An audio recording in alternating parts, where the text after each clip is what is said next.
Welcome back. My name is Andrea, and this is Sips Civics, where we drink and break down civics, government, history, and current events in a thoughtful way, judgment-free and minus the noise. So grab your favorite drink that you love and join the conversation. Today's drink is the Luck of the Irish. This is the first week of March and going into St. Patrick's Day. Let's taste. Delicious. I mean, really delicious. Okay, the caption will have this delicious recipe. All right, let's get started. Okay, let's talk about this big, beautiful bill. You notice they always give it names to entice you, make you think it's all good. Right to work, the SAVE Act. However, they don't tell you all of the little interesting details that's not so good about it. So I'm going to let you know what they're saying is good about it, but then I'm going to tell you where it's going to cause us in a type of situation that I don't know if we'll be able to get out of. The big, beautiful bill is a piece of legislation that makes good on a lot of President Trump's campaign promises of putting America first. Policy changes related to taxes, health care, energy, immigration, and social safety nets. The bill was passed by the 119th United States Congress legislation that was signed into law on July the 4th, 2025. Before being signed into law, the Senate approved the bill 51 through 50 on July the 1st, 2025, with Vice President J.D. Vance casting a tie-breaking vote in support. In January, to more easily pass the bill, Republicans chose to use the budget reconciliation process to avoid the 60-vote filibuster. I explained what filibusters are in one of my previous episodes. Republicans hold 53 seats of the 100. Remember I explained in previous 100 Senate seats. Okay. Highlights. Okay, here's the highlights of the bill. Tax deductions. No federal taxes on overtime or qualified tip income. However, I have a lot of members call and come about, well, what about that overtime tax? Yeah, if you make $200,000 a year. See, they don't tell you all these caveats, right? Increased limit for state and local taxes. Tax credit for seniors. Child tax credit increase. Tax deduction for loan interest for USA assembled vehicles. Additional $150 billion in defense spending, $170 billion for spending on border security, funding the Golden Dome missile defense system. Cuts to balance the budget. You know, because when you give something, you got to take away. $930 billion in cuts to Medicaid. $200 billion in cuts to Supplemental Nutrition Assistance Program, is what we better know in SNAP. Pause in student forgiveness program. A pause. Pause. Caps unsubsidized student loans, students at $20,500 a year and $100,000 per a lifetime. Caps. That means that's it. Stop payments to Affordable Care Act plans that pay for abortions outside of cases of rape, incest, or danger to the life of the mother. Okay. Please understand these cuts are very huge. SNAP programs. We are actually cutting food given to children. In my opinion, like I said, this is a safe space. We all talk. You have your opinion, I have mine. We respectfully do so. Children are the future of this country. And we should not be in the country, one of the richest countries in America, and kids can't eat. And why they say it doesn't matter to you? Well, if you're one of those Americans that's doing well, right, living comfortably, but you have grandchildren, great-grandchildren is not, it's going to drain your income because you're going to make sure those babies eat, right? So these are things that's going to have Affordable Care Act plans. People don't realize the Affordable Care Act for the last 15 years has saved people for what was happening before the Affordable Care Act. Right? People were losing their homes, going into debt because they could not afford health care. Because someone you love, if they have cancer, all that money in your 401k, all that money in savings, that's nothing to save somebody you love. So it's putting a lot of people in debt because you're going to do what you need to do to ensure your loved ones are safe and healthy, right? That's the point of having loved ones. So, Medicaid. Let's talk about Medicaid in particular. 11.8 million people could lose their health insurance coverage over the next decade.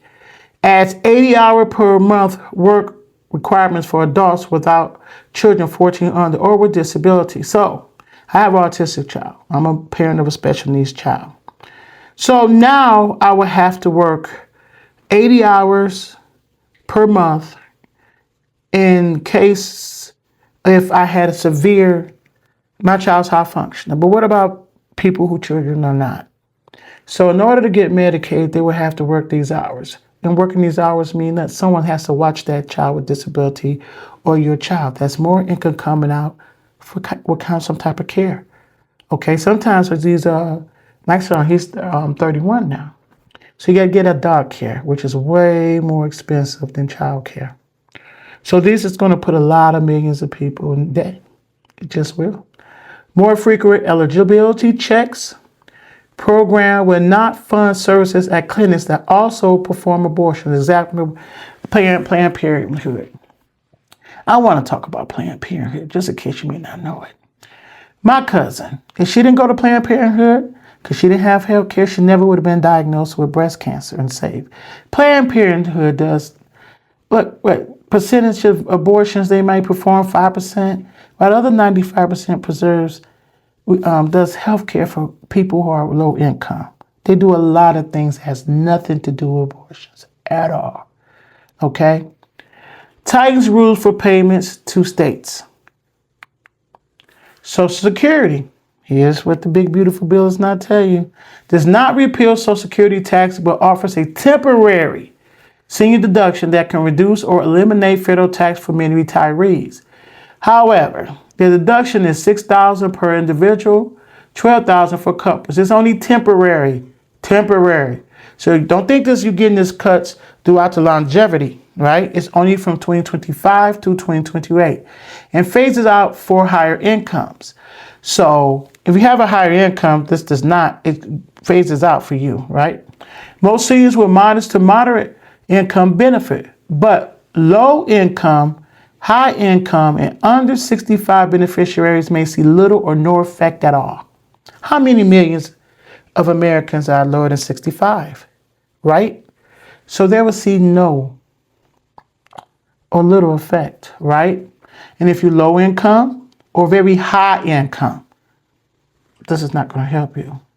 The deduction reduces revenue for Social Security. Now, here's what's really scary for all of us. We should be afraid, which could impact the program's long-term solvency. This legislation provides meaningful short-term tax relief for eligible seniors while leaving the underlying Social Security taxation rules intact. So, like I said, you tell you the high points. They're not telling you the entire effect of this bill. It's so not so beautiful. Broader implications of Social Security, while the deduction provides short-term relief, remember 25 to 28, those years, it reduces the revenue for Social Security trust, the actual trust. Less people coming in, right? Funded by an estimated $30 billion per year, potentially accelerating the projected insolvency of the retirement trust fund from early 2033 to late 2034. This means that while retirees may see immediate tax savings, the long-term sustainability of Social Security could be affected, potentially leading to automatic benefit reductions in the future if no correction measures are taken. Most of us have been putting in Social Security since we've been working 14, 15 years old. So now I'm going to be penalized because I get older, right? So then the solvency, because we're not adequately funding this trust fund and more people are retiring, right? You got the baby boomers might be dying, but Generation X, okay, they might be in their, early 60s, late 60s, about to be retired. They might live 20, another 30 years, okay? But it's going to be unsolvent, So what you get per month is going to be drastically reduced because the fund is reduced because they're doing these drastic cuts now.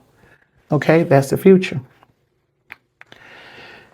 The big beautiful bill is criticized because massive spending. The bill includes substantial spending increases, particularly in defense and manufacturing, which some view as a physical risk. Okay, deficit impact. It is projected to add a significant amount to the national debt, which estimates range from 34 trillion over 5 trillion over the next 10 years. Do you know how many zeros in a trillion? Do you realize?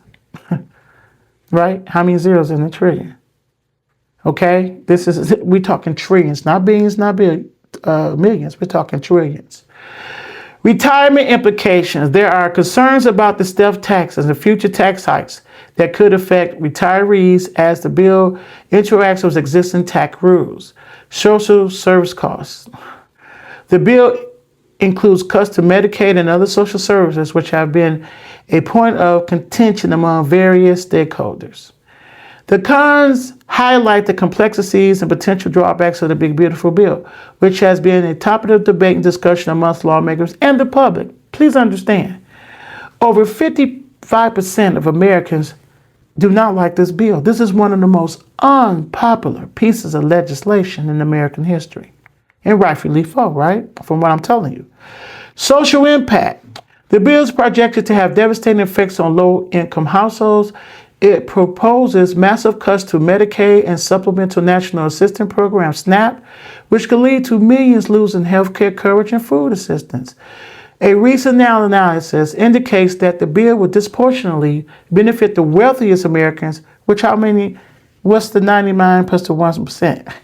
What's the majority of this country, right? The majority of this country is not one of the wealthiest Americans, while significantly reducing resources for the poorest households. This has raised concerns about increased poverty and food insecurity across the country.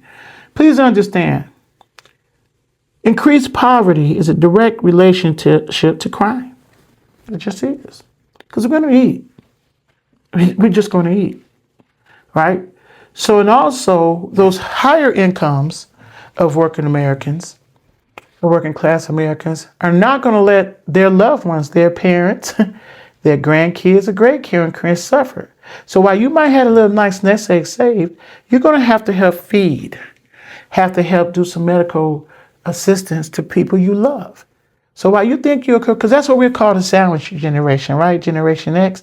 A lot of us are helping our grown kids with their kids, or we're helping our parents who have lost their pensions or reducing the income.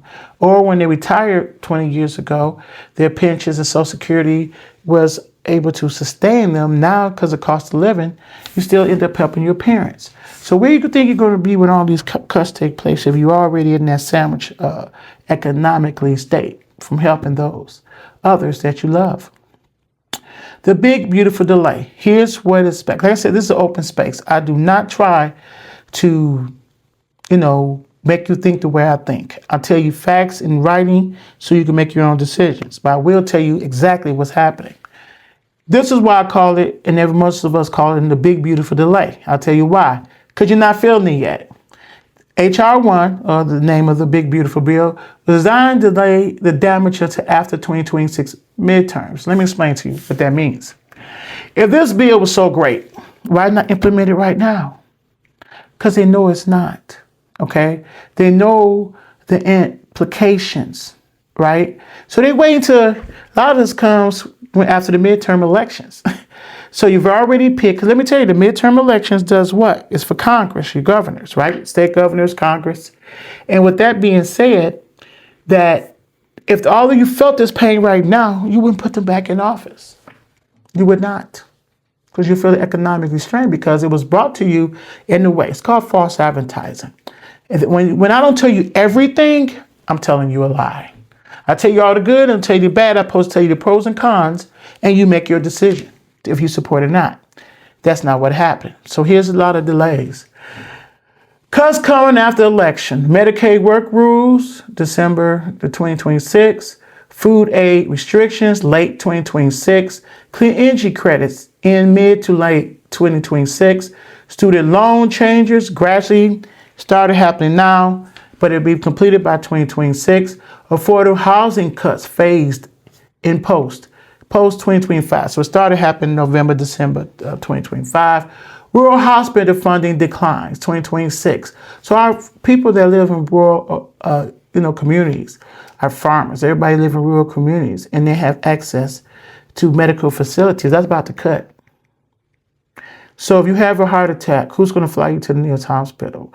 Who are you going to have hospital access? But you pay taxes like everybody else. So how beautiful is that? Not at all, right? Politicians want you to vote before you feel the impact. The harshest parts are hidden until after ballots are cast. After ballots are cast. By then, it's harder to stop. Stay alert, spread the word, know what's coming. Watch what's delayed, not just what's announced. Now that you know this, now you can embrace yourself. Don't go over there, buy that mansion and a yacht. Make sure you be prepared for what's coming because you don't know the impact. The cuts to education. I know here in Michigan, in our state, public education is funded by 1/3 by the federal government. Okay? So what's those impacts coming with all these cuts coming up?